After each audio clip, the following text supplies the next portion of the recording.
बुलढाण्याच्या चिखली तालुक्यामध्ये सुद्धा पावसाचा कहर पाहायला मिळतोय। चिखली शहराला जांबुवंती नदीचा विळखा सुद्धा पाहायला मिळाला।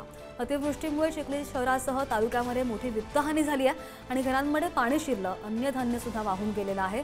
संसारोपयोगी साहित्य वाहून गेल्यामुळे महिलांनी एकच हंबरडा फोडल्याचंही दिसलं। बुलढाण्याच्या चिखली आणि मेहकर तालुक्यांमध्ये जो आहे हा पावसाचा हाहाकार आणि कहर जो आहे तो पाहायला मिळाला। आपण जर पाहिलं तर चिखली शहरातील जे आहे हे खाजानगर आणि माडीपुरा हा संपूर्ण जो परिसर आहे हा काल संपूर्ण परिसर पाण्याखाली गेलेला होता। या घरांमध्ये जवळजवळ 4 ते 5 फूट पाणी साचलेलं होतं। आताही आपण पाहिलं तर घरातून हे पाणी काढण्याचं जे आहे ते नागरिकांकडून प्रयत्न होत आहेत। मोठ्या प्रमाणात चिखल जो आहे तो सध्याही या घरांमध्ये साचलेला आहे।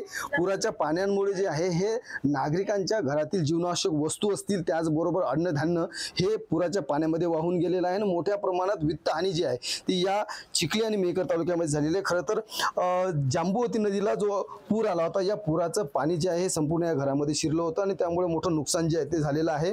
ताई काय सांगाल की कशा पद्धतीने नुकसान झालं होतं, किती पाणी होतं? बहुत पानी था, खाने का पूरा नुकसान होगा, खाने पीने का सब होगा। क्या मांग करेंगे सरकार से?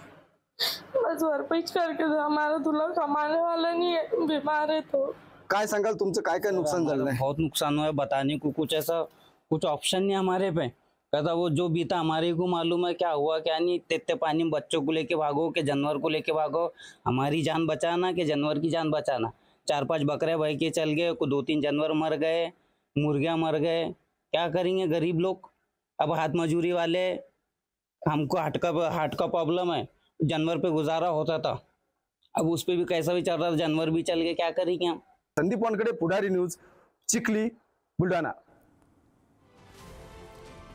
बुलढाण्यामधून आपण हे दृश्य पाहत होतो। अनेकांचे संसार उघड्यावर आलेले आहेत आणि त्यामुळे ज्यांच्या घरात नागरिकांच्या घरात पाणी शिरलेलं आहे त्यांचं स्थलांतर होताना हे दृश्य आपण पाहतोय बुलढाण्यामध्ये।